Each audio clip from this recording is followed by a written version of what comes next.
Oke, kawan-kawan semuanya, Assalamualaikum warahmatullahi wabarakatuh. Seperti biasa, gue balik lagi di channel YouTube ini ya. Oke, untuk kesempatan kali ini gue ingin sedikit bergeser nih ya. Biasanya kan ngebahas terkait dengan kasus ijazah aspanya Mukidi ya. Tapi untuk kali ini gue coba ngebahas sedikit lah terkait dengan berita yang menurut gue juga ini sangat perlu menjadi perhatian publik gitu ya. Kan kemarin kita sama-sama tahu ya, masyarakat itu ya dalam eskalasi lumayan besar gitu ya. Itu sudah menggelar yang namanya demonstrasi gitu ya. Menuntut supaya DPR itu ya istilahnya menghentikan semua kebijakan mereka ya untuk menaikkan tunjangan-tunjangan yang macam-macam yang gak masuk akal itu sampai ratusan juta gitu ya. Kemudian gajinya 3 juta per hari itu gak masuk akal. Itu demonya menurut gue sangat masuk akal gitu ya. Menuntut bahwa DPR itu supaya membenahi aturan-aturan yang mereka bikin sendiri atau dengan cara memperkaya kepentingan mereka sendiri. Itu masyarakat tuh berhak menuntut. Ya, jadi demo kemarin itu sangat masuk akal ya supaya DPR ini mikir dua kali ketika mereka itu membuat sebuah kebijakan. Karena sekarang di tengah kesulitan masyarakat yang sedang dihadapi gitu ya. PHK massal di mana-mana, daya beli masyarakat turun, itu kan sangat tidak manusiawi. Yang tidak punya empati ketika DPR itu di Senayan itu orang-orangnya malah menaikkan gaji mereka sendiri, menaikkan tunjangan mereka sendiri. Padahal mereka itu makan dari gaji, ya, makan gajinya, makan pendapatannya, makan fasilitas negara itu dari mana? Dari pajak rakyat. Harusnya mereka itu berpikir ulang ketika membuat kebijakan yang menguntungkan kelompok mereka sendiri di Senayan itu ya. Kemudian juga kemarin aksi demonstrasi juga itu ya, itu menitik beratkan pada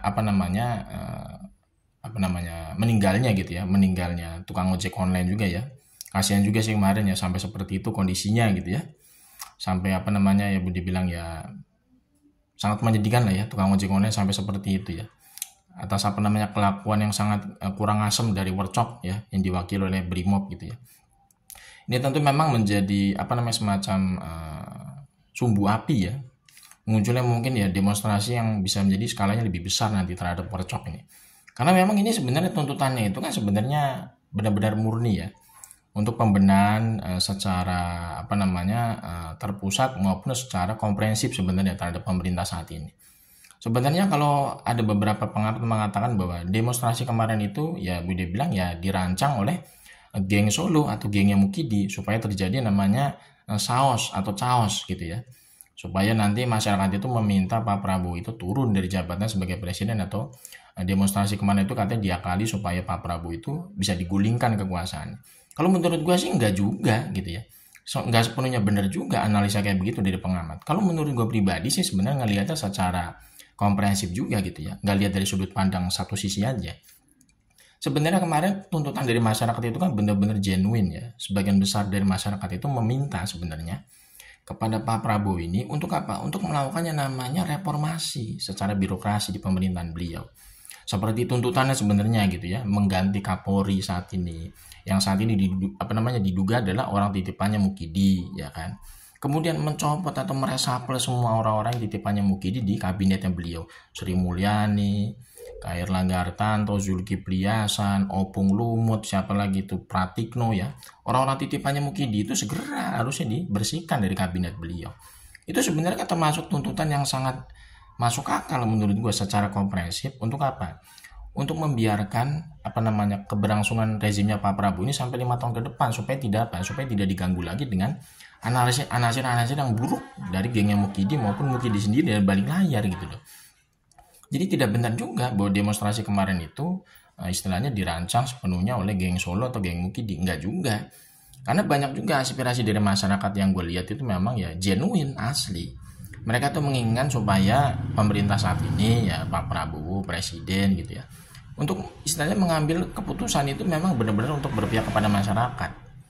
Ya, jadi jangan sampai jangan sampai Pak Prabowo ini ya justru malah istilahnya mengutamakan kepentingan Mukidi dan kroni-kroninya gitu loh sebagai presiden. Itu kan sebenarnya keliru juga.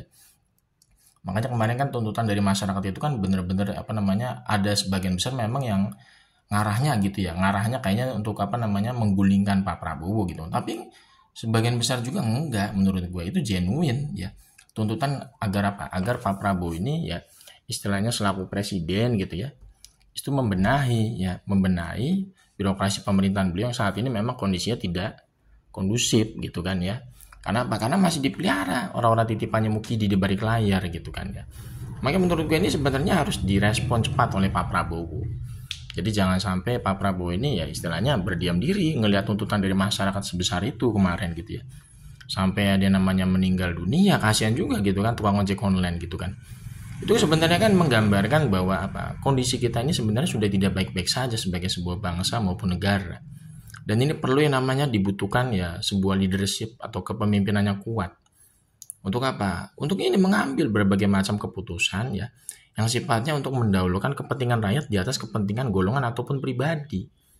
Gitu kan. Tuntutan dari masyarakat yang genuine itu kan kebanyakan meminta apa? Meminta supaya Pak Prabowo itu segera meresapel menteri-menterinya yang ngawur, menteri-menteri titipannya Mukidi gitu kan ya. Yang kita sama-sama tahu memang mereka bekerja itu untuk kepentingan pribadi mereka. Kemudian kebijakan yang mereka lakukan itu istilahnya membuat masyarakat itu semakin berat beban hidupnya gitu kan ya. Mereka itu harus diganti, harus diresafel gitu loh. Kemudian dalam penegakan hukum ya Kapolrinya saat ini itu segera diganti dengan orang yang lebih punya integritas, punya kejujuran gitu kan untuk menegakkan supremasi penegakan hukum. Itu kan sebenarnya simpel gitu kan supaya istilahnya pemerintahnya Pak Prabowo ini bisa berjalan langgeng gitu sampai 2029. Jadi tidak semuanya memang disetir oleh geng Solo atau didesain supaya kemarin demonya itu bisa menggulingkan Pak Prabowo. Enggak juga kalau gue lihat ya. Karena ada sebagian besar juga memang tuntutan masyarakat yang genuine asli. Supaya apa? Supaya pemerintahan Pak Prabowo ini bisa berjalan lurus, berjalan on the track, berjalan langgeng sampai 2029. Ya istilahnya dengar aspirasi dari masyarakat itu gitu kan ya.